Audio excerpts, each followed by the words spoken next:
여러분 안녕하십니까. 2월 27일 목요일 뉴스가 있는 저녁 변상욱입니다. 안녕하십니까. 안규령입니다. 코로나19 사태가 농촌에도 타격을 주고 있습니다.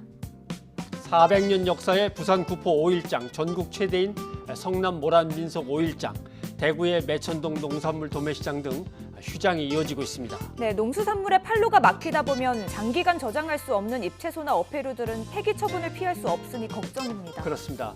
특히 도매시장들이 줄줄이 휴업까지 가면 우리 경제에 타격이 커집니다. 문재인 대통령도 오늘 경제 기반이 흔들리지 않게 하라고 강조를 했죠.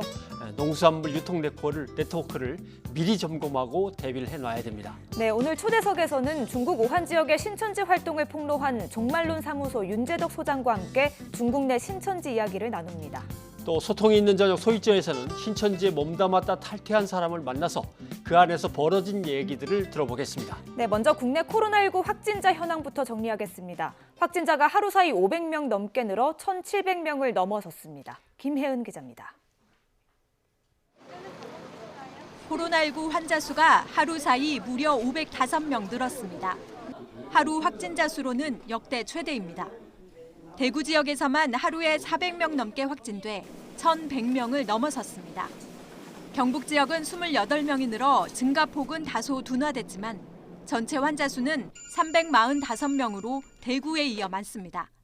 서울과 경기 등 수도권과 부산 지역에서도 여러 명 늘어 전체 50명에서 60명대로 증가했고 충남과 경남, 울산 등에서도 산발적으로 환자가 나왔습니다. 확진자 증가폭도 갈수록 가팔라지고 있어서 2,000명도 금세 넘어설 것으로 보입니다. 앞서 중국이 26일 하루 동안 신규 확진자가 433명으로 최저라고 밝혔는데 중국 발표에 신뢰성 논란은 있지만 하루치 확진자 숫자로만 보면 중국보다 더 늘었습니다. 이렇게 국내 확진자가 급증하는 건 검사 건수가 세계 최대 수준인 점도 한몫하고 있습니다. 최근 우리나라는 하루 평균 12,000명 정도를 검사하고 있는데 다른 나라보다 월등히 많고 특히 이웃인 일본보다는 10배 이상 많습니다. 다른 나라의 그런 검사보다는 검사를 시행하는 그런 건수가 비교해 보시면 굉장히 많습니다. 그거는 굉장히 전방위적으로 초기 증상 경증자부터 조금이라도 역학적인 연관성이 의심되는 그런 사례들에 대해서 굉장히 적극적으로 보건당국은 집단 발병 사례를 최대한 막아 코로나19 확산 추세를 최단 시간 내 안정시키는 게 가장 큰 방역 목표라고 보고 있습니다. YTN 김혜은입니다. 대구 지역에서만 코로나19 누적 확진자가 1,000명이 넘었습니다. 신천지 대구신도 전수검사 결과가 반영되니까 규모가 확 커지죠. 당분간 확진자 수는 더 늘어날 전망입니다. 박석영 기자가 보도합니다. 대구 지역 첫 확진자 발생 10일째, 누적 확진자 수는 1,100명이 넘었습니다. 신천지 대구교회에 대한 전수검사 결과가 반영되면서 폭증했습니다. 신천지 대구교회에 따르면 1차 검사 결과가 나온 교인 1,016명 가운데 833명이 양성 판정을 받았습니다. 대구 확진 환자 수는 당분간 계속 늘어날 전망입니다. 1차 검사를 받은 신천지 대구교회 교인 832명에 대한 결과가 아직 안 나왔고 검사 대기자도 7,446명이나 되기 때문입니다. 여기에 신천지 대구교회와는 무관한 대구 시민 중 감기 증상자 2만 8천여 명에 대한 전수검사도 2주 동안 시행됩니다. 대구시의 그 신천지 교인들에 대한 검사 결과가 마무리가 되지 않았기 때문에 그 부분들에 대한 통계까지가 올라가면 매일매일 통계는 증가하는 통계가 나갈 예정이고요. 대구시는 지난 19일부터 신천지 대구교회 교인들에게 외출 자제와 자가격리 등을 권고했습니다. 최대 잠복기가 2주인 만큼 감염 확산을 최소화하면서 감염자를 조기 발견해 2, 3차 전파를 막기 위해서입니다. 시민들 사이에서 감염자들을 빨리 찾아내어서 격리하는 것이 굉장히 중요한 것이라고 봅니다. 한 일주일 정도 그것이 진행되는 그런 상황이 굉장히 중요한 골든타임이다. 다만 신천지 대구교회 교인에 대한 조사 결과가 모두 반영된 뒤에 확진자 추세가 꺾일지에 대해서는 추가 역학조사 등이 필요한 상황입니다. YTN 박석영입니다. 코로나19 환자가 특정 지역에서 폭발적으로 늘어나니까 병상을 확보하는 게 조금씩 어려워지죠. 네, 대구에서 코로나19 확진 판정을 받은 70대 노인이 병상이 부족해 치료도 받지 못하고 숨졌습니다. 확진자는 계속해서 늘고 있지만 절반은 집에서 격리된 채 입원을 기다리고 있습니다. 허성준 기자입니다. 대구에서 코로나19로 숨진 확진 환자는 신천지 교인인 74세 남성입니다. 국내에서 13번째 사망자입니다. 양성 판정을 받은 뒤 이틀 만에 건강이 급격히 나빠졌고 응급실로 이송하는 과정에 숨을 거뒀습니다.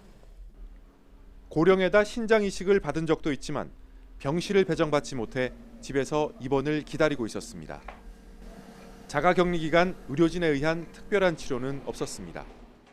고령이나 어떤 기저질환을 가지고 있는 고위험군 또는 현재 증상이 지역사회, 그러니까 집에서 있기 힘든 어떤 호흡 곤란이나 다른 응급 증상을 가지고 계신 분들은 우선적으로 저희가 입원시켜드리고 있습니다. 1000명을 훌쩍 넘어선 대구 지역 확진자 가운데 입원하는 환자는 절반이 채 안 됩니다. 집에서 대기하는 환자들은 하루 2번, 간호사 등이 증상을 전화로 파악하는 수준에 머물고 있습니다. 병상과 의료진이 크게 부족한 데다 환자 이송 등에도 시간이 걸려 입원 시기를 놓치고 있습니다.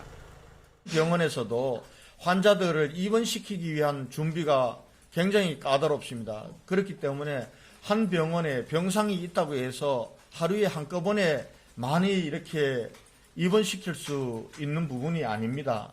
대구시는 입원 대기 확진자를 위한 전담팀에 의사 등을 추가로 투입해 모니터링을 강화하기로 했지만 폭증하는 환자 관리에는 역부족인 상황입니다. YTN 허성준입니다.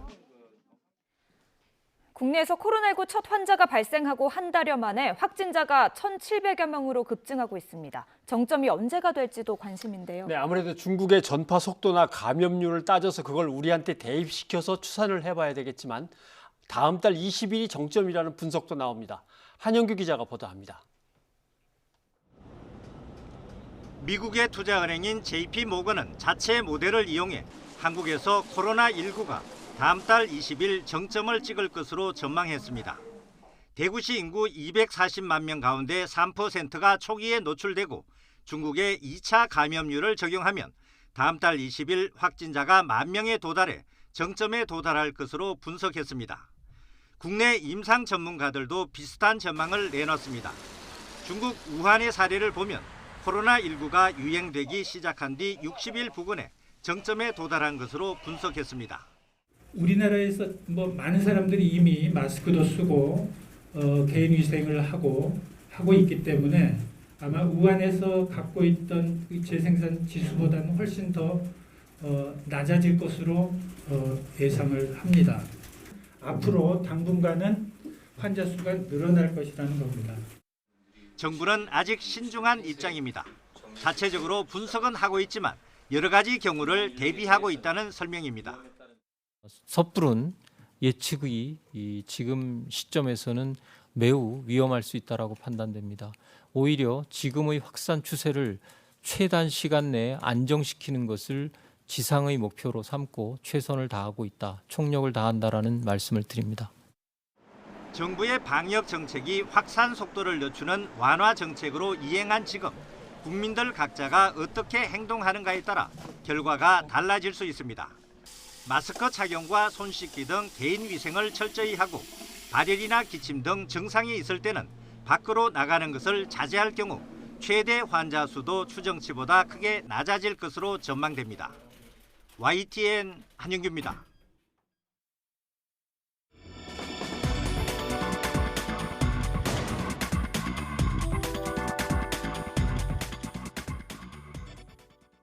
이어서 코로나19 사망자가 가장 많이 발생한 청도 대남병원에 대해서 알아보겠습니다. 이현아 기자가 나와 있습니다. 이 기자, 네. 청도 대남병원에서 숨진 환자들이 사실 그전에 상당히 열악하고 건강치 못한 상황 속에서 지내왔다. 이런 증언들이 자꾸 나옵니다. 네, 그렇습니다. 코로나19 사망자의 사실 절반 이상이 말씀하신 대로 청도 대남병원에서 발생을 했는데 정부가 청도 대남병원에 유독 이 사망률이 높았던 이유에 대한 조사 결과를 발표했는데 폐쇄된 정신병동과 그리고 장기 입원 환자들의 열악한 상태를 꼽았습니다. 어제 일부가 공개가 됐었는데요. 내부가 이제 창문에 굳게 닫혀 있었고 병동 마룻바닥에 이제 환자들이 매트리스를 깔고 누워 있기에 방치되는 등 예. 지금 저 모습들인데요. 예. 바이러스 전파에 취약한 환경이었습니다. 이 환자들이 이렇기 때문에 수용소에 격리된 것과 같다 이런 평가도 있을 정도였는데요. 이에 대해서 이제 정신장애인에 대한 차별이다라며 인권위의 조사를 촉구하는 기자회견까지 급기야 열렸는데 관련해서 전문가 이야기 들어보시겠습니다. 1인 1실 격리가 아니라 그 6인에서 뭐 8인이 되는 온돌방 형태로 계속 유지하는 그런 격리 조치를 취하다 보니까 이게 경증인 환자도 이제 중증으로 이제 악화가 됐었던 거고 그래서 이제 사망률이 높아지고 있는 상황이었던 것 같습니다. 네. 예, 경증이었던 환자가 이제 중증으로 악화됐다고 했는데요. 사망자들의 상태가 대체 어느 정도였길래 이런 지적이 나오는 겁니까? 일단 뭐 청도 대남병원 내 코로나19 사망자는 이제 모두가 다 건강이 매우 안 좋았다는 그런 공통점이 있는데요. 예. 관련해서 또 정부의 발표 직접 들어보시겠습니다. 정신질환뿐만이 아니라 면역 상태라든가 영양 상태를 포함한 전신적인 상태는 또 대개는 안 좋을 것으로 추측이 됩니다. 식단을 적절하게 잘 드시는 영양 섭취라든지 이런 것 자체가 부족하기 때문에 기본적으로 그러니까 영양도 불량하고 면역력이 많이 떨어지는 게 특징입니다. 네, 지금 저 정부 발표에서 이제 보시면 공통적으로 나오는 게 바로 영양 섭취, 영양 상태의 불균형, 영양 부족 이런 얘기가 나오는데 예. 사실 코로나 첫 번째 사망자 숨질 당시 몸무게가 40kg대였다는 보도도 나오고 있는 상황입니다. 또 청도 대남병원 폐쇄병동 입원자 103명 가운데 확진자가 102명에 달할 정도인데 이에 대해서 이제 환자들이 중국 우한보다 더 심각한 환경에서 폐쇄된 채 숨졌다라는 비판이 제기되고 있는 이유입니다. 네. 그렇게 보면 환자들이 사실상 네. 제대로 된 관리 감독 없이 거의 이제 방치되다시피 한 거고 그거는 어떻게 보면 감염에 있어서 사각지대에 노출됐었다 이렇게 얘기할 수 있는데 그렇습니다. 도대체 어떻게 이 대남병원이 운영되고 있었던 겁니까? 일단 이 청도 대남병원은요, 대남의료재단에서 운영을 하고 있는데 예. 이는 이제 앞서 횡령과 배임 그리고 리베이트 혐의 등으로 지역사회에 큰 논란을 불러온 구덕원의 후신입니다. 이 구덕원이라 하면 이제 과거 부산에서 설립이 됐는데 뭐 구덕병원 그리고 구덕실버센터 등을 운영하면서 사실 비리 종합 선물 세트라는 오명을 받기도 했습니다. 이 의료법인 대남의료재단의 운영자이자 구덕원의 대표 이사장이었던 김모 씨는 모두 17억여 원의 법인 자금을 빼돌린 혐의로 처벌을 받았는데요. 네. 실제 지난 2011년 김 전 이사장이 업무 횡령과 배임 등의 혐의로 당시에 징역 3년에 집행유예 4년, 추징금 3억여 원을 선고받았습니다. 하지만 이 유죄 판결 이후에 김 전 이사장만 자리에서 물러났을 뿐 여전히 이제 자금 회계 담당자 등 주요 간부들은 청도 대남병원에 재직 중이다라는 이야기가 나오고 있고요. 특히 현재 대남의료재단의 이사장 오모 씨는 말씀드린 김 전 이사장의 아들이고 그리고 설모 이사는 김 전 이사장의 모친으로 알려져 있습니다. 그러니까 결국 이 김 전 이사장이 여전히 청도 대남병원 운영에 영향력을 행사하는 것 아니냐. 그러니까 사실상 족벌 경영이란 지적이 제기가 되고 있는데요. 이 문제를 오랜 기간 동안 파헤쳐온 관계자의 이야기도 직접 들어보시겠습니다. 이게 이제 정신병원을 운영하는 방식은 쉽지가 않기 때문에 한번 이제 익혀진 방식을 그대로 적용할 가능성이 높고요. 그리고 이제 그 정신병원을 그동안 운영했던 노하우가 그대로 전수되어서 그 대남병원에도 이제 구덕원이 가졌던 그런 이제 인권유린 그리고 이제 횡령 그리고 각종 비리들이 연루되었을 가능성이 상당히 높다고 보입니다. 네, 그리고 참고로 구덕원은 현재 법인명을 바꾸고 김 전 이사장의 딸을 대표이사로 내세워 운영적인 것으로 이제 알려져 있고요. 문제는 또 이제 이런 투명하지 않은 운영이 환자들의 열악한 처우로 이어질 수밖에 없다는 건데 실제 병원 안팎에서는 재단 측에서 이 자금을 빼돌리면서 환자들의 영양 섭취 부실로 이어진 것 아니냐 이런 주장도 나오고 있습니다. 관련해서도요, 직접 들어보시겠습니다. 환자들에게 그러니까 이제 진료비나 입원비 그리고 이제 국고보조금들이 들어오게 되면 그걸 통해서 이제 제대로 쓰여야 되는데 이 돈이 횡령으로 이제 개인이 착복하거나 그리고 이제 개인 용도로 쓰이게 되면 자연스럽게 이제 환자에게 들어갈 몫이 줄어들게 되고요. 그러면 당연히 이제 급식이 나빠지고 그리고 또 이제 의료의 질이 나빠지는 상황들이 생기게 되는 거죠. 네. 네. 병원 안에 공공의료시설인 보건소도 들어있고 뭔가 운영이 상당히 왜곡되어 있는 것들이 한눈에 보이긴 보입니다. 네, 뭐 사망자가 나올 수밖에 없었지 않았나 이런 생각도 드는데요. 그리고 또 이현아 기자가 요즘 계속해서 신천지 관련 취재도 하고 있지 않았습니까? 신천지와 관련된 이야기가 또 하나 있는데요. 신도들에게서 재산을 헌납받았다는 이야기가 있더라고요. 이거는 어떤 내용입니까? 네, 이 관련 소식이 처음 알려진 거는 이제 언론 보도를 통해서 알려진 건데요. 그 신천지 이만희 총회장과 이제 사실상 사실혼 관계였다고 주장하는 김남희 씨의 재판 과정에서 드러난 겁니다. 김 씨가 신천지 포교와 연수원 건립 등 사업 목적으로 설립된 A 회사가 있는데 이 회사의 자금 14억여 원을 빼돌린 혐의로 재판에 넘겨졌습니다. 그런데 이 재판 과정에서 신도들이 신천지의 재산을 헌납한 사실이 확인된 겁니다. 당시 이제 1심 판결문을 보냐면요. 그 임직원 모두 신천지 신도들이고 이 A 회사는 신천지 신도들의 금전적, 물적 지원으로 운영됐다라고 판결문에 판시가 됐습니다. 또 나아가서요. A 회사 직원들은 급여를 거의 받지 않거나 받은 급여를 다시 회사에 환원했고 신도들로부터 헌금이나 기부를 받아서 운영 자금을 조달했으며 이 방송 장비 등 물적 지원을 받기도 했다. 이런 내용이 담겨 있습니다. 2심 재판부 역시 이제 신천지의 재산 헌납 사실을 지적을 했고요. 최종적으로 대법원은 상고심에서 김 씨에게 징역 2년에 집행유예 3년을 선고한 원심을 확정했습니다. 현재 이와 관련해서 그 전국 신천지 피해자 연대는 감염병 예방관리법 위반과 횡령 등 혐의로 신천지와 그리고 신천지 교주 이만희 씨를 고발한 상태입니다. 네. 기부와 헌납이라고 표현은 돼 있지만 예. 사실은 정신적으로 지배되어 있는 상태에서 과연 그것이 어떤 상황이었을까를 생각하면 좀 답답하기도 합니다. 예. 이현아 기자 수고하셨습니다. 감사합니다. 대구의 한 보건소에서 감염 예방 업무를 총괄하는 팀장이 코로나19로 확진됐습니다. 신천지 교인으로 밝혀졌는데 격리가 통보되기 전까지 이 같은 사실을 숨긴 것으로 드러났습니다.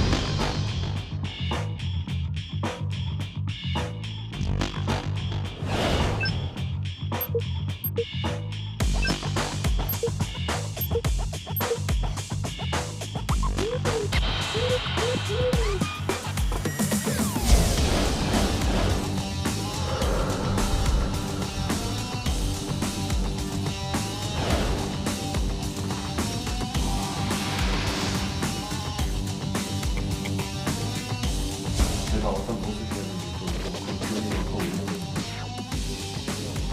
때문에 다 하시는 그러지 않나요? 지금 이 코로나19의 확산에 또 문제가 되는 게 가족에게도 신천지 신도인 걸 알리지 않는다고 하더라고요. 본인이 신천지 신도임을 알리지 말라고 어떻게 교육을 하던가요? 영이 죽는다는 얘기를 많이 했던 것 같아요. 이제 약간 교육을 아예 안 받은 상태에서 이제 신천지인 걸 밝히면 이제 그들이 이제 핍박자로 돌아선다. 또 이제 인터넷 선악가라고 하잖아요. 선악가라고 부르는데 그럼 이제 그걸 봐도 이제 영이 죽는다고 막 그런 얘기를 하면서 함부로 얘기를 못하게 만드는 거죠. 선생님도 신천지 활동하실 때 가족분들에게 알리지 않으셨나요? 네네. 저 같은 경우 이제 대학교를 다니고 있었는데 이제 막 저희 시간을 계속 빼야 되니까 교수님이 이제 막 불러서 그렇다 막 이런 식으로 해서 시간을 좀 빼기도 하고 거짓말을 한다고 하면 이제 막 이렇게 조언 같은 걸 해주고 또 혹은 이제 막 대학원생이라고 이제 가짜 대학원생으로 해서 저희 부모님하고 만나서 얘기도 하고 막 그런 적도 있거든요. 그 교리 중에 또 하나가 뭐 아픈 건 죄라고 가르친다고 들었거든요. 그래서 뭐 의심 환자가 코로나19 진단 검사를 뭐 받는 걸 피하기도 하고 그래서 그렇다고 하는데 네. 신천지로 활동을 하실 때 뭐 아픈 건 죄라고 교육을 받으셨는지 궁금하거든요. 아픈 것을 직접적으로 이렇게 죄라고 얘기하던다기보다는 이제 신천지 참여가 되게 중요하거든요. 뭐 이제 봉사하면 같이 봉사 가야 되고 뭐 또 이제 누구 상담해야 되면 또 같이 도와줘야 되고 막 이런 게 많은데 이제 아프면은 그런 거를 못 하잖아요. 이제 못 하니까 그것에 대해서 좀 질책하는 건 좀 있는 거죠. 네. 그러니까 신천지 신도들은 이제 자기의 신분을 속이고 예. 교회로 이제 들어가서 포교를 하거나 거리에서 이제 포교를 하거나 이런 이제 일들이 1999년부터 시작된 거니까 아주 오랫동안 굳어진 구조죠. 그러니까 막상 어떤 사람이 신천지 신도라고 밝혀지면 주변에서는 너 어쩌려고 그러냐 라든가 상담하시는 분을 갖다 소개하려고 그런다든가 예. 자꾸 이런 일이 벌어지니까 또 신천지 측에서는 더 귀찮아진다고 더 속이는 거고 이게 이제 계속 악순환이 되는 것 같습니다. 예, 그래서 주변에서 쉽게 알 수가 없는 건데요. 그런 네. 특성 때문에 코로나19의 확산을 막지 못했다는 이야기도 나오고 있습니다. 뭐 신천지 신도라는 의심을 받지 않기 위해서 뭐 증상이 있거나 확진 판정을 받아도 숨기게 되고요. 결국 뭐 가족이나 친구 이렇게 주변에 전파되는 걸 막지 못하게 된 거죠. 네. 지자체가 신천지 신도들을 자가격리 조치하고 검사에 나섰다고는 하지만요. 함께 사는 가족이나 직장 동료에 대한 대책은 없어서 여전히 방역에 구멍이 생기고 있는 상황입니다. 최근에 신천지가 정부에 제출한 전체 신도 명단에 교육생은 지금 빠져 있다고 해서 논란이 되고 있는데요. 정부와 지자체는 하루빨리 정확한 자료를 어떻게든 확보해야 되겠고 또 신천지 신도들은 자기가 아끼는 가족들 또는 소중한 옆 사람들을 위해서라도 더는 모습을 숨기지 말고 자발적으로 나서서 진단도 받으시고 좀 해야겠습니다. 예, 관련 소식 조금 더 자세히 알아보겠습니다. 신천지가 정부에 제출한 신도 명단은 21만 명. 그러나 정부가 교육생 7만 명이 빠졌다며 추가 제출을 요구했습니다. 네, 경찰은 소재 파악이 어려운 신천지 신도를 추적하기 위해서 5,700명에 이르는 대규모 신속 대응팀을 꾸렸습니다. 안윤학 기자가 보도합니다. 지난 25일 신천지 신도 21만 명의 명단을 확보한 정부가 신천지 측에 추가 자료를 요청했습니다. 예비 신도라고 할 수 있는 교육생 7만 명가량이 명단에서 빠져 있다는 겁니다. 그 신천지 측에서는 교육생들은 아직 신도가 아니라서 명단을 제공하는 데 좀 어려움이 있다. 그리고 저희는 다시 이 부분에 대해서 명단 요청을 하였다는 말씀. 일단 정부는 명단이 확보된 신도 21만 명부터 유증상자 조사에 착수했습니다. 지자체와 합동회의를 하며 명단을 배포하였고 지자체별로 호흡기 증상이나 발열 등 고위험군을 찾아내는 작업을 시작하였습니다. 하지만 신천지 신도의 소재가 뚜렷하지 않거나 연락이 닿질 않는 경우 검사 자체가 불가능한 상황. 이에 경찰이 연락이 두절된 신도들을 추적하기 위해 신속 대응팀을 꾸렸습니다. 전국 255개 경찰서에 직원 5,700여 명을 대규모로 투입합니다. 경찰은 방역당국이 신천지 신도 조사를 진행하면서 소재 불명자 명단이 속속 넘어올 것으로 보고 대비하고 있습니다. 앞서 코로나19 확진자가 급증한 대구에서는 신천지 대구교회 신도들에 대한 대대적인 조사가 이루어졌습니다. 이 가운데 소재 파악이 어려웠던 242명의 명단을 넘겨받아 현재까지 241명의 소재를 확인하고 마지막 남은 1명을 추적하고 있습니다. YTN 안윤학입니다. 신천지 교인들은 가족이나 주변에 자기의 소재를 잘 알리지 않습니다. 대구의 신천지 교인 가운데 연락이 끊겼던 여성을 경찰이 밤낮 없이 탐문한 끝에 찾아냈습니다. 네, 이 여성은 감기 증세를 보였는데 검진한 결과 코로나19 확진 판정을 받았습니다. 이윤재 기자가 보도합니다. 하루 수백 명씩 무섭게 늘어나는 대구의 코로나19 확진 환자. 이들 중 80% 이상은 신천지 대구교회 교인이거나 접촉자입니다. 이 때문에 방역당국도 신천지 교인 소재 파악에 힘을 쏟고 있습니다. 하지만 신천지 교인은 가족에게도 소재를 알리지 않는 경우가 허다합니다. 부모가 반대하니까 아이는 학업 중 갑자기 집을 나가버렸습니다. 부모는 제 자녀에게 어떻게 손을 댈 수가 없었습니다. 경찰까지 신천지 교인을 찾아 나섰고 대부분 소재가 확인됐습니다. 특히 이틀 동안 밤낮 없이 탐문한 끝에 찾아낸 신천지 교인도 있습니다.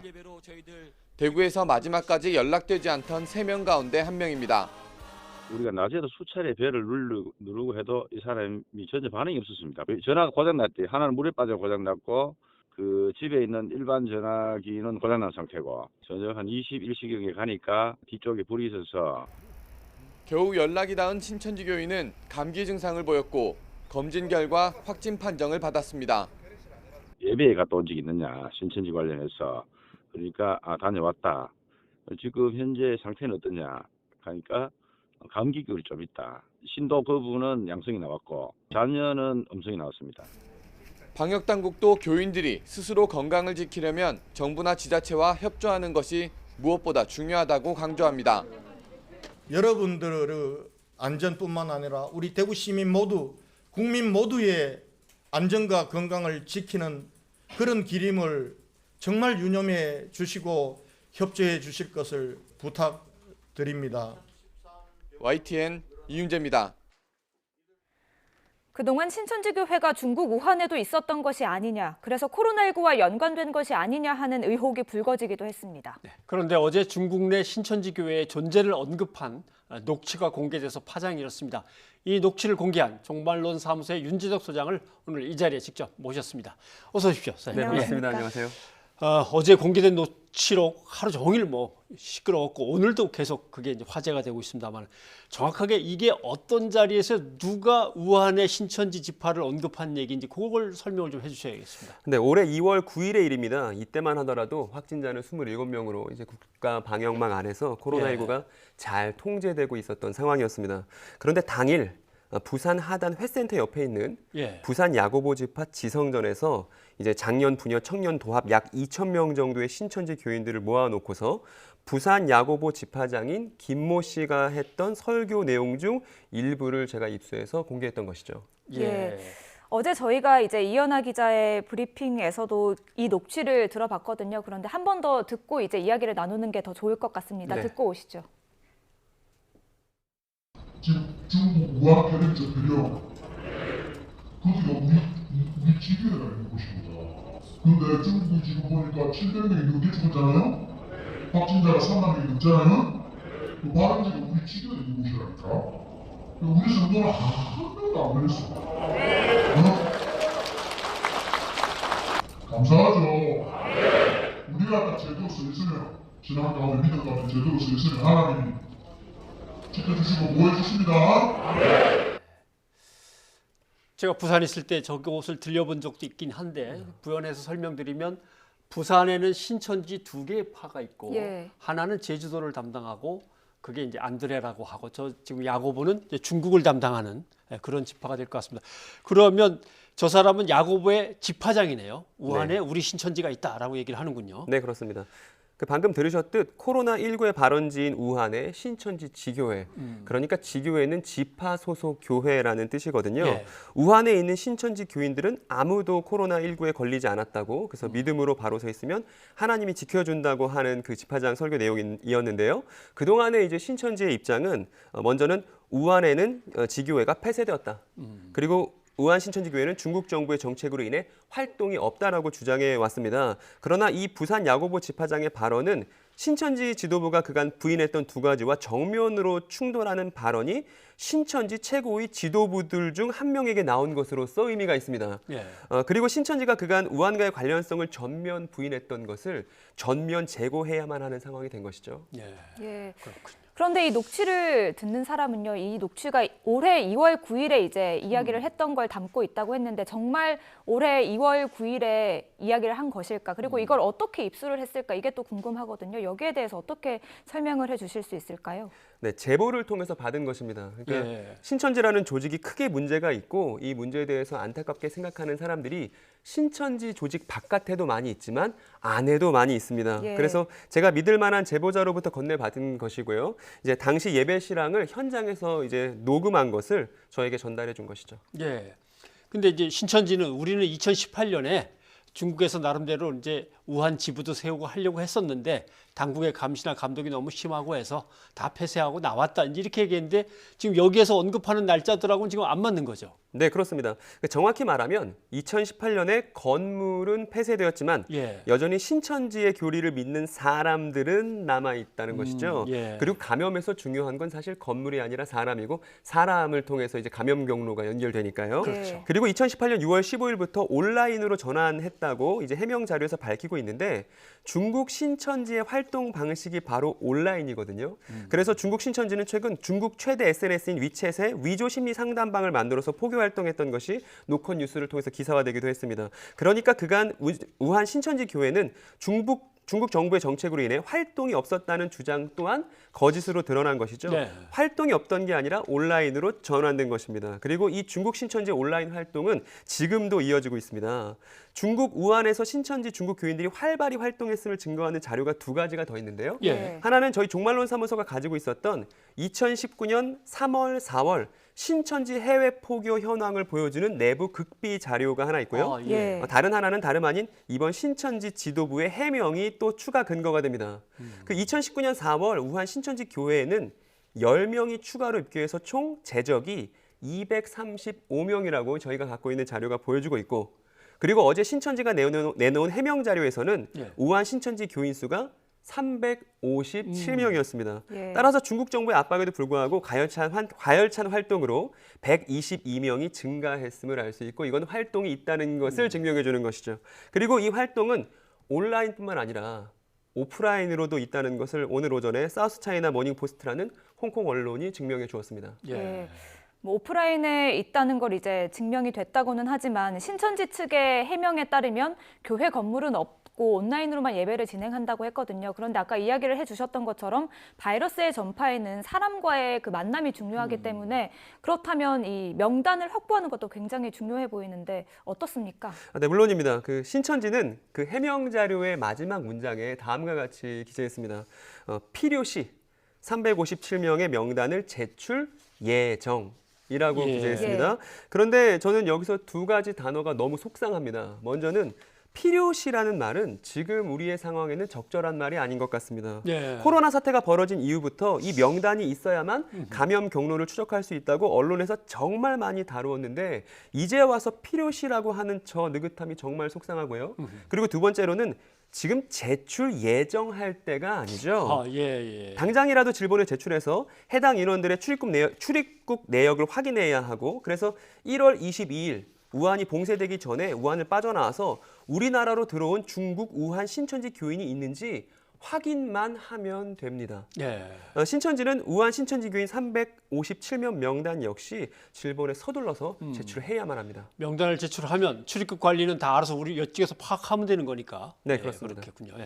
그나저나 신천지를 중심으로 해서 계속 확진자가 늘어나고는 있고, 정부가 제출받은 거는 정보들이 좀 불확실하고 불안전하고, 이제 정부가 어떻게 대처를 해야 되겠습니까?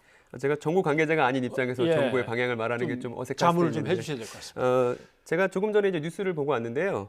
신천지 지도부가 이제 신학원 교육생 명단, 센터 교육생 명단을 제출했다는 소식을 제가 조금 전에 이제 듣고 왔습니다. 이제 정부는 그 명단을 기초로 해서 방역망 구축에 최선을 지금도 다하고 있으리라고 생각합니다. 또 이제 정부 관계자를 비롯해서 모든 국민 여러분 다들 힘내시고 함께 신뢰하면서 어서 이 위기를 빠져나갈 수 있기를 간절히 기도하겠습니다. 네, 자, 종말론 사무소의 윤재석 소장님 오늘 고맙습니다. 네, 감사합니다. 신천지 측은 지난 12월 1일부터 현재까지 중국에서 한국에 입국한 신도가 88명이지만 이들 가운데 대구와 경북 지역에 들른 사람은 없다고 밝혔습니다.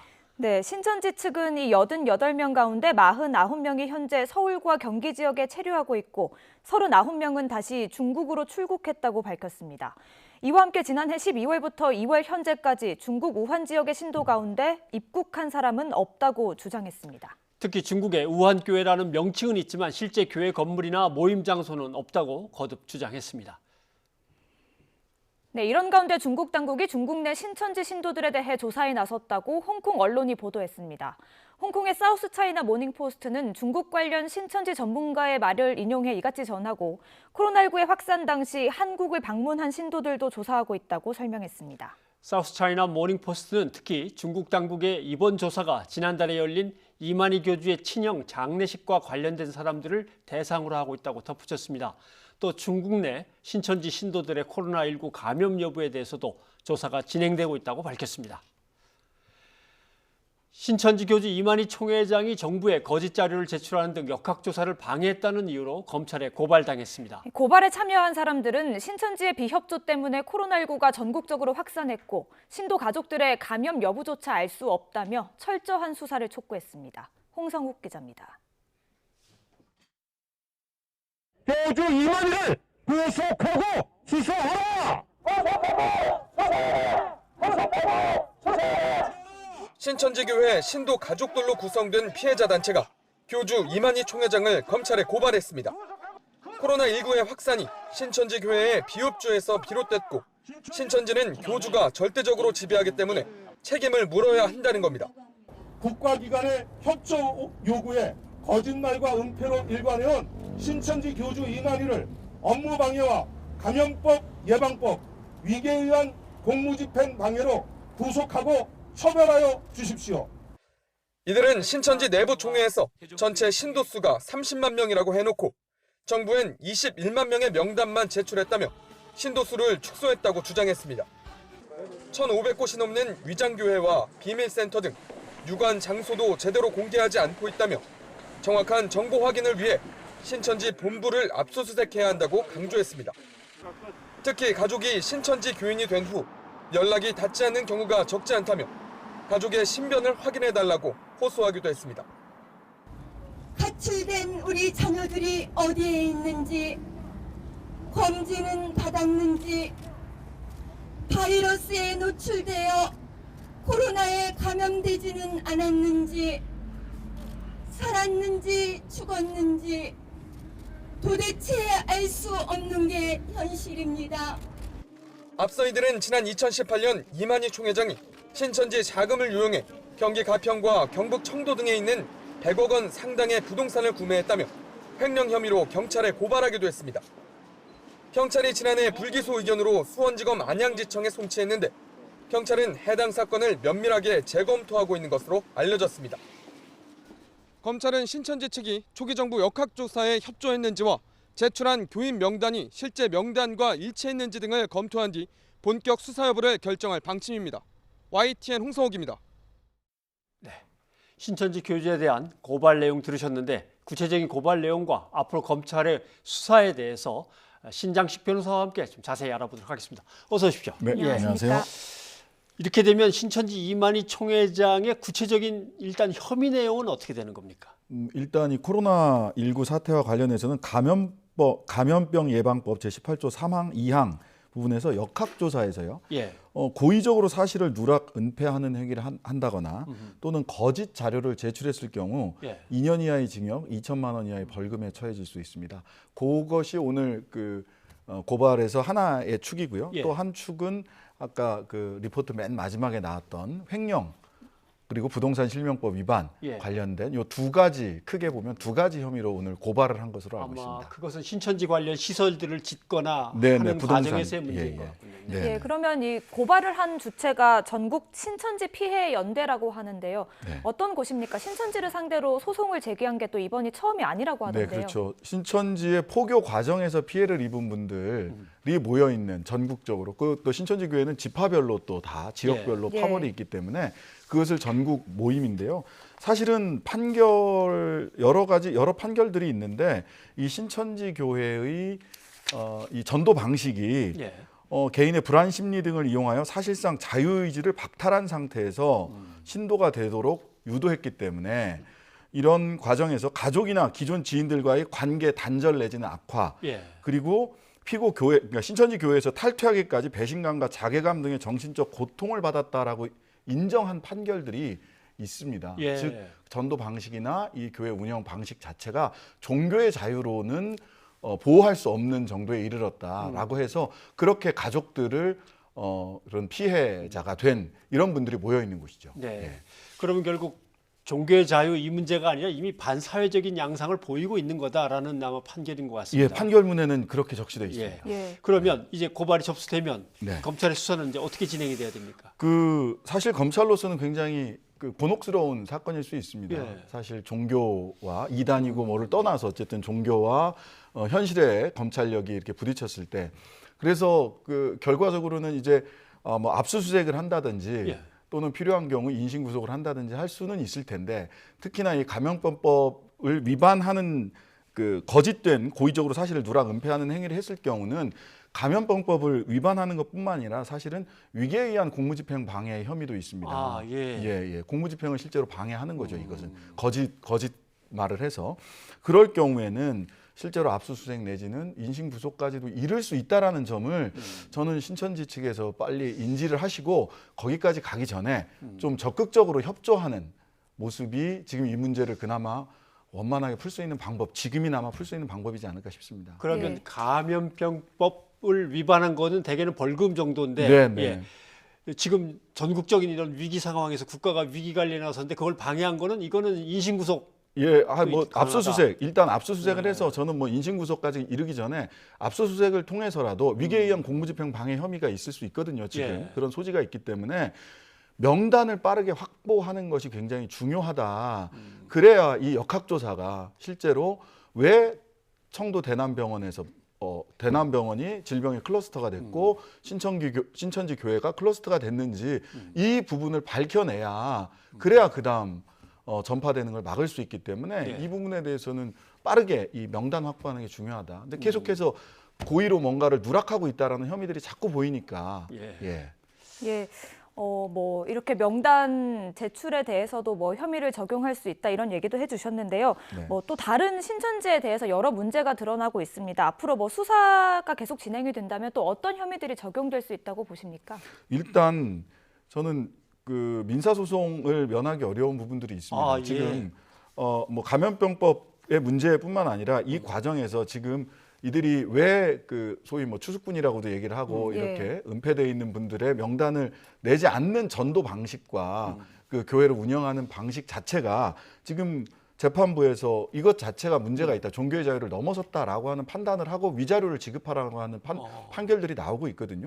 그러면은 그 특유의 전도 방식 자체에 문제 제기가 되고 거기에 대한 법적 책임을 계속해서 묻게 그 책임을 질문받게 될 것이고요. 그다음에 지금 오늘도 같이 고발했던 각종 횡령 행위, 부동산 취득 과정이나 이런 부분에서 횡령 행위, 또 재산을 헌납하게 했던 행위 이런 부분들에서 특경각법상 그 액수가 굉장히 크기 때문에 100억 이상 되는 건들도 있거든요. 특경각법상 횡령, 그다음에 부동산 실명법 위반 등의 혐의가 추가로 더 수사 대상에 오를 수 있겠다 싶습니다. 그건 조사를 또 해봐야 되겠군요.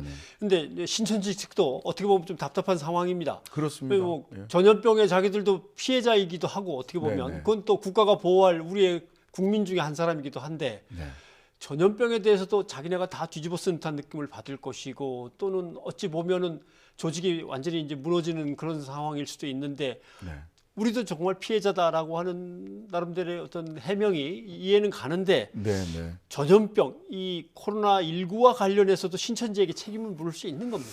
이게 그 책임이라는 것이 신천지 교회의 존재 자체에 책임을 물을 수는 없겠죠. 다만 이 신천지 교회가 지금 이 코로나19가 확산되고 있는 데 있어서 적극적으로 역학조사에 임하고 있고 사회적 위기 상황을 함께 자기 그 보호 본능, 보존 본능보다 보존을 하려고 하는 그런 욕구보다 우리 공동체 전체의 보존과 이 코로나19를 극복하기 위한데 어떻게 협조하고 있느냐라고 하는 부분들은 사실은 정서적인 문제일 뿐만 아니라 아까도 말씀드렸다시피 법적 책임도 면하기 어려울 수 있습니다. 이런 부분들에 대해서 본인은 분명 피해자일 수도 있지만 또 한편으로는 전파자 그리고 더 나아가서는 가해자가 될 수도 있다는 점을 좀 교단 자체에서 깊이 좀 고민을 해야 된다, 성찰해야 된다라는 생각이 듭니다. 당장은 뭐 이 코로나19 사태와 관련된 혐의로만 수사가 이어지겠지만 이 수사가 진행되다 보면 뭐 그 신천지의 다른 혐의로도 수사가 확대될 가능성이 있습니까? 아까 뭐 부동산 관련해서도 이야기를 해주셨고요. 뭐 예전에 선거에 뭐 개입했다 이런 보도도 나오고 있더라고요. 그게 하나하나 좀 따져봐야 될 문제고 사실은 이것이 뭐 별건 수사라든지 이렇게 가는 것은 뭐 좀 바람직하지 않지만 결과적으로는 이 과정에서 이 왜 역학조사에 적극적으로 협조하지 않는가 이게 그 신천지 교단 자체의 조직 논리나 전도 방식 그다음에 교리로부터 온 것이라면 지금 판결도 사법부에서도 그러한 전도 방식은 종교의 자유의 보호 범위를 벗어났다라고 이미 얘기하고 있거든요. 그렇다면 그 전도 방식이나 조직 논리 자체가 법적 처벌의 대상이 될 수도 있다라는 점을 저는 신천지 교단에서 좀 깊이 들여다봐야 될 것 같습니다. 그럼 종교적인 어떤 위력을 사용해서 사람들을 부당하게 지배했다, 뭐 이렇게 될 수도 있는 상황입니까? 그렇게 나와 있어요. 그 불안 심리 등을 이용해서 사실상 자유의지를 박탈했다라고 그 전도 방식을 평가하고 있거든요. 우리 법원에서. 그런 부분들은 좀 향후에 굉장히 문제가 될 수 있죠. 상당히 지켜볼 이런저런 점들이 많군요. 신장식 변호사님 오늘 고맙습니다. 네, 감사합니다.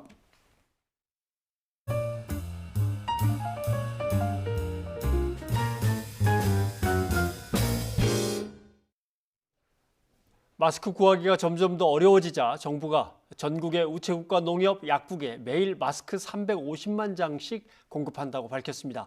하지만 당장 물량이 확보되지 않은 상태라 판매를 시작하는 날짜는 각각 다릅니다. 네, 이 때문에 마스크를 사려고 왔다가 헛걸음하는 시민들이 많았습니다. 김지환 기자입니다. 정부가 마스크를 공급하기로 한 첫날, 농협 하나로마트 마스크 판매대에는 품절 안내문만 붙어 있습니다. 영문을 물으니 공급업체를 찾지 못해 3월은 돼야 판매할 수 있다고 말합니다. 사전적으로 물량을 배분된 게 있는 게 아니고 저희가 그 업체들하고 통해서 긴급하게 컨택을 해서 물량을 확보해서 이제 어디로 언제부터 하겠다라는 계획을 짜야 되는데 정부 발표만 믿고 문을 열자마자 마트를 찾은 시민들은 황당해하고 물량이 많을 줄 알고 왔어요. 그랬더니 뭐 전혀 없네. 황당하죠 뭐. 분통을 터뜨리며 발길을 돌립니다. 세계당에서 이쪽에서는 제일 크지 않아요. 작은 하나로 마트 안 들어가더라도 여기는 와야 되거든요. 다른 공적 공급처인 약국도 상황은 비슷합니다.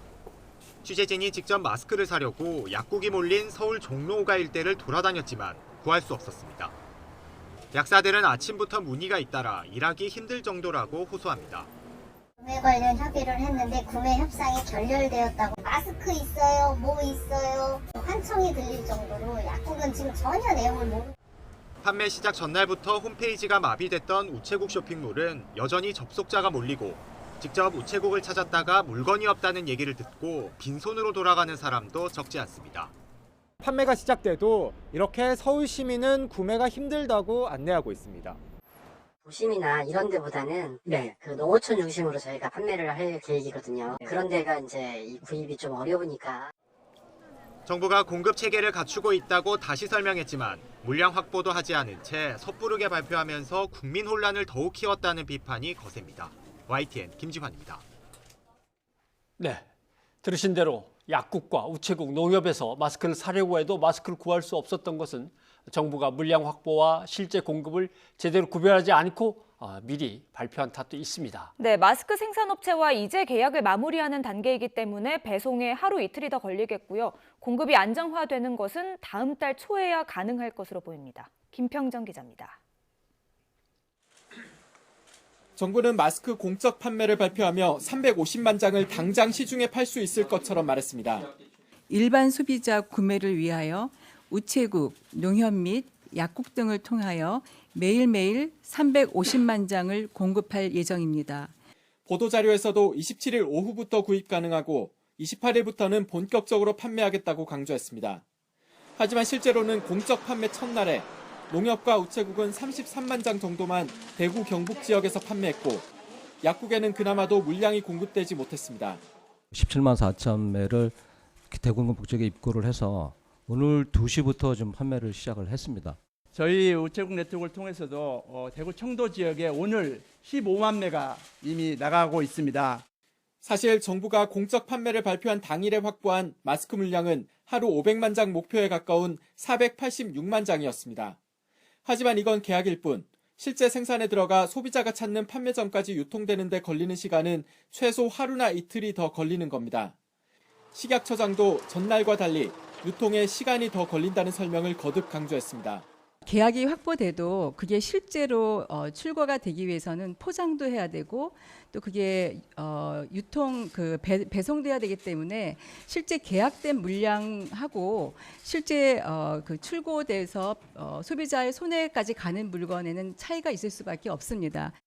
정부는 주말까지 마스크 공적 판매를 안정화하겠다는 목표지만 실제로는 다음 달 초는 돼야 가능할 전망입니다.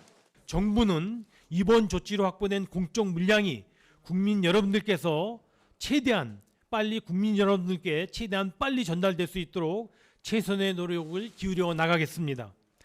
공적 판매 물량이 초기에 충분히 공급되지 않으면서 중소기업 유통센터 등 일부 상대적으로 물량이 많이 확보된 공급처에는 소식을 듣고 찾아온 시민들로 종일 붐볐습니다.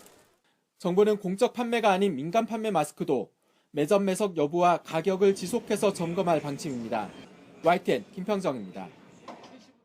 코로나19 확진자가 계속 증가하면서 청와대 국민청원 게시판에는 문재인 대통령 탄핵 주장과 문재인 대통령 지지로 맞서면서 여야의 세대결이 벌어지고 있습니다. 네, 문재인 대통령의 탄핵을 촉구하는 청원 참여자가 100만 명을 넘어 역대 2위를 기록할 것으로 보이는 가운데 대통령을 응원하는 맞불 청원의 서명자도 빠르게 늘고 있습니다. 차정윤 기자입니다.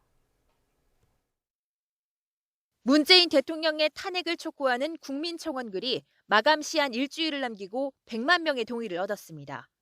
청와대 답변 기준인 20만 명을 넘기는데 20일이 넘게 걸렸는데 이후 이틀 만에 급속도로 늘어난 겁니다. 청원인은 문 대통령이 중국인 입국 금지 대상을 후베이 성으로 제한하는 등 국민 보호에 소홀했다며 탄핵을 요구했습니다. 문 대통령을 응원하는 맞불 청원도 바로 등장했습니다. 정부를 믿는다며 코로나19 위기를 극복해 나갈 것이라는 내용이 담겼는데 청원 시작 하루 만에 탄핵 청원을 추격할 정도가 됐습니다. 청와대 국민청원에서 대결 양상이 빚어진 것은 이번이 처음은 아닙니다. 지난해 4월 국회 패스트트랙 사태 당시 한국당 해산청원에 183만 명이 동의하며 역대 최고 기록을 세웠고 민주당의 해산을 요구하는 맞불 청원에도 33만여 명이 동의했습니다. 하지만 이런 국민청원은 청와대 답변 요건을 채워도 현실적인 실효성이 없습니다. 지난해 6월에도 문 대통령 탄핵 청원에 25만 명이 동의했는데 청와대는 이렇게 답변했습니다. 국민의 힘으로 탄생한 정부입니다. 나라다운 나라를 만들라는 국민의 명령에 따라 쉼없이 달려왔지만 우리 정부가 더 잘해야 한다는 각오를 다져봅니다. 청와대 국민청원이 진영간 새 대결의 장으로 흘러가면서 국민 여론을 수렴하는 순기능이 퇴색하고 있다는 지적이 나옵니다. YTN 차정윤입니다. 박능후 보건복지부 장관이 코로나19 사태의 주요 원인은 중국에서 온 한국인이라고 말한 걸 두고 논란이 가시지 않고 있습니다. 여당인 더불어민주당까지 나서 국민의 탓으로 돌린 것이 아니라고 해명에 나섰지만 보수 야당은 장관 자격이 없다며 즉각 사퇴하라고 압박하고 있습니다. 네, 중국인에게서 번지기보다는 우리 국민에게서 크게 번졌다는 뜻인데 아다르고 어다르듯이 국민 탓을 한 것처럼 지금 공세를 받고 있는 거죠. 이승배 기자가 보도합니다.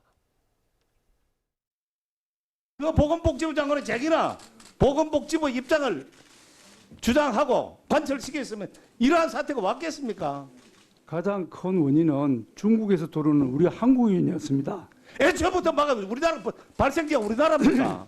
애초부터 들어오면서 우리 한국인이라는 뜻입니다. 중국에서 들어오는 우리 한국인. 질문하는 야당 의원과 답변하는 박능후 장관 모두 흥분 상태에서 주고받았던 이 말은 큰 파장을 불러왔습니다. 박 장관의 발언이 코로나 사태 확산 책임을 국민에게 돌린 것으로 읽히며 거센 비판을 받게 된 겁니다. 사실 중국 우한에서 들어와 지인 등 4명을 감염시킨 3번 확진자 등의 사례를 볼 때 박 장관의 말은 틀린 말은 아닙니다. 하지만 가장 큰 원인은 한국인이라는 표현이 아다르고 어다르듯 국민 탓을 한 것처럼 받아들여졌습니다. 박 장관도 심상치 않은 여론을 의식한 듯 중국인 여행자가 국내에 감염시킨 사례보다 중국에서 들어온 우리 국민이 감염시킨 사례가 더 많다는 얘기를 한 것이었다며 적극 해명했습니다. 대구 봉수의 발언으로 한바탕 홍역을 치른 민주당도 곧바로 진화에 나섰습니다. 국회 코로나19 대책특별위원장을 맡은 김진표 의원은 표현의 잘못은 인정하면서도 내용을 살펴봐달라고 호소했습니다. 31번 확진자 이후에는 중국에서 온 사람에 의하여 전파된 경우는 없었고 전부 국내에서 지역 확산이 이루어지는 것들을 어떻게 차단하느냐가 중요한 과제다. 그 말은 사실이니까. 하지만 미래통합당은 국민에게 책임을 돌리는 뻔뻔한 정부라며 박 장관을 경질하라고 촉구했습니다. 또 대한감염학회가 중국 전역 입국 금지를 권고했는데도 박 장관이 거짓말을 하고 있다며 강하게 비판했습니다. 감염학회 등은 이미 지난 2일 후베이성 제한만으로는 부족하다. 위험지역에서 오는 입국자들의 제한이 필요하다고 강조했습니다. 박 장관이 명백히 거짓말을 한 것입니다. 코로나19 확진자가 1000명을 넘어서면서 온 국민의 관심은 정치권의 말과 행동에 집중될 수밖에 없습니다. 총선 최대 변수로 급부상한 코로나 사태를 두고 벌어지는 단 한 번의 말실수가 자칫 판세를 좌우할 수 있다는 분석입니다. YTN 이승배입니다. 코로나19가 확산하면서 다음 달로 예정됐던 한미 연합훈련도 연기됐습니다. 감염병 때문에 연합훈련이 연기된 것은 이번이 처음인데요. 언제 재개될지는 불투명합니다. 김문경 기자입니다. 축소 시행될 것으로 예상됐던 다음 달 한미연합훈련이 결국 연기됐습니다. 합동참모본부와 한미연합사령부는 코로나19의 영향으로 훈련을 연기한다고 밝혔습니다. 코로나19 확산 차단과 장병 안전을 고려한 조치입니다. The highest level severe on COVID-19, the ROC U.S. alliance made the decision to postpone the combined command post training for U.S. ROC Combined Force Command until further notice. 이번에 연기된 한미훈련은 컴퓨터 시뮬레이션을 통한 일종의 워게임으로 주로 실내에서 진행될 예정이었습니다. 1년 중 봄철에 열리는 훈련이라 코로나19가 진정되더라도 내년을 기약할 수밖에 없을 것으로 관측됩니다. 한미연합훈련은 그동안 몇 차례 중단 혹은 연기됐습니다. 북미 비핵화 협상을 고려해 지난해 11월 연합공중훈련을 연기했고 2018년엔 평창 동계올림픽 등으로 연기됐던 훈련이 올림픽이 끝난 뒤 재개됐습니다. 다만 군사 외교적 고려가 아닌 감염병으로 연기된 건 이번이 처음입니다. 한미동맹은 이번 연기 결정이 한국 정부의 코로나19 확산 방지와 완화 계획을 준수하고 지원할 것으로 평가합니다. 한국군의 야외훈련 중단에 연합훈련까지 연기되면서 대비태세에 영향을 주는 것 아니냐는 우려가 제기됩니다. 정경두 국방장관은 그러나 연합방위태세는 이미 확고하다며 약화되지는 않을 것이라고 강조했습니다. YTN 김문경입니다. 코로나19 확산으로 우리나라를 방문 경유한 사람의 입국을 금지하거나 제한하는 나라가 43개 나라로 늘었습니다. 네, 입국이 금지된 국가를 살펴보면요. 아시아 태평양 지역에서는 일본과 베트남, 싱가포르, 홍콩, 마이크로네시아, 사모아, 솔로몬 제도, 키리바시, 투발루, 피지, 몽골, 필리핀, 몰디브 등 이렇게 13개 나라입니다. 또 중동 지역의 바레인, 이스라엘, 요르단, 이라크, 쿠웨이트 등 5개 나라, 그리고 미국령 사모아와 중남미의 엘살바도르, 아프리카의 모리셔스, 세이셸 등이 있습니다. 중국 난징에서 한국인 65명을 포함한 아시아나 여객기 승객들이 사흘째 호텔로 옮겨져 격리돼 있습니다.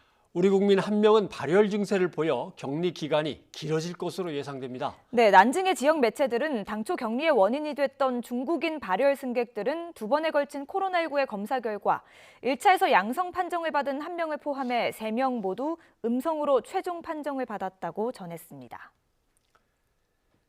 강경화 외교부 장관이 독일과 영국 등 순방 일정을 마치고 오늘 인천공항을 통해서 귀국했습니다. 강 장관은 한국인 입국 제한이 늘어나는 것과 관련해 각국 공관에서 입국에 제한이 발생하지 않도록 적극 교섭하고 있다고 밝혔습니다. 왕선택 기자입니다. 유럽 순방 일정을 마치고 귀국한 강경화 외교부 장관은 코로나19 확산과 관련한 한국인 입국 제한을 차단하는 데 외교력을 집중하고 있다고 밝혔습니다. 사전 통보 없이 한국인 입국 제한을 한 경우에는 강력하게 항의했다면서 우리 국민이 당황하는 상황이 발생하지 않도록 각 공관에서 적극적으로 교섭하고 있다고 말했습니다. 또 이번 순방에서 주요국 외교장관과 세계보건기구 관계자들에게 우리 정부의 방역 역량과 의지를 설명한 강 장관은 국제사회가 우리 정부를 신뢰한다는 평가를 들었다고 강조했습니다. 그 능력이나 그 준비 태도에 있어서 가장 잘 준비가 된 나라고, 물론 지금 확진자 케이스가 많이 늘고는 있지만 한국의 능력을 믿는다 하는 것이 이제 국제사회 그리고 WHO의 평가입니다. 중국에서 최근 우리 국민 입국을 제한한 것은 과도하다면서 왕이 중국 외교부장에게 재발 방지를 요구했다고 말했습니다. 국경 통제는 중앙정부의 일입니다. 중앙정부에서 특별히 관심을 가지고 그런 일이 다시 발생하지 않도록 어제 특별히 당부를 했습니다. 도널드 트럼프 미국 대통령이 한국인 입국을 언젠가는 제한할 수 있다는 취지로 발언한 것에 대해서는 미국 정부는 우리와 가장 긴밀한 공조 파트너라면서 긴밀히 소통하고 있다고 말했습니다.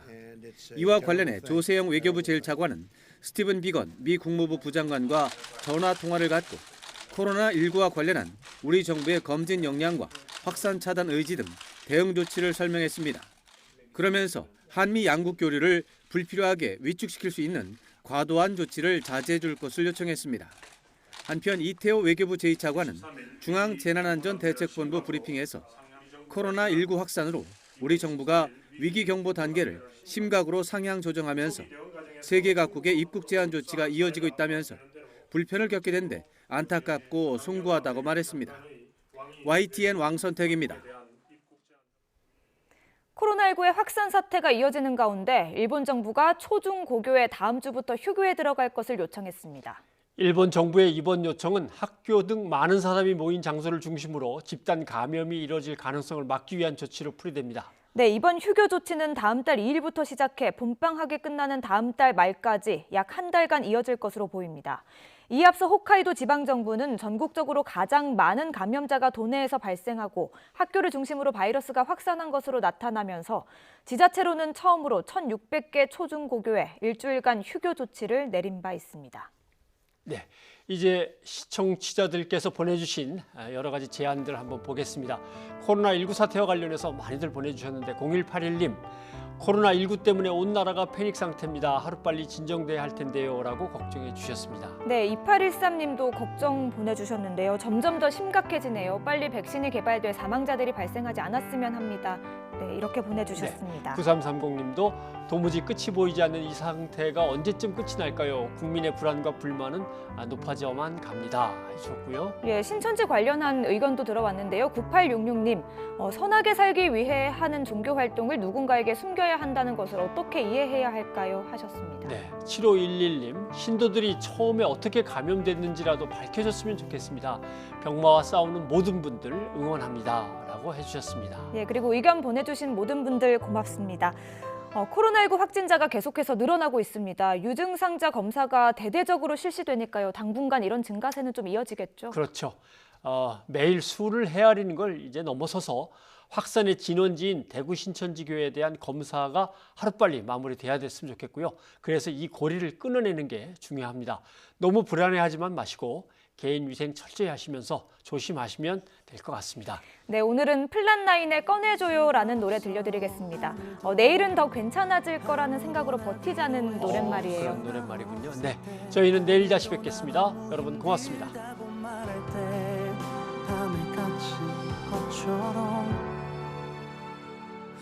그런 날 꺼내줘.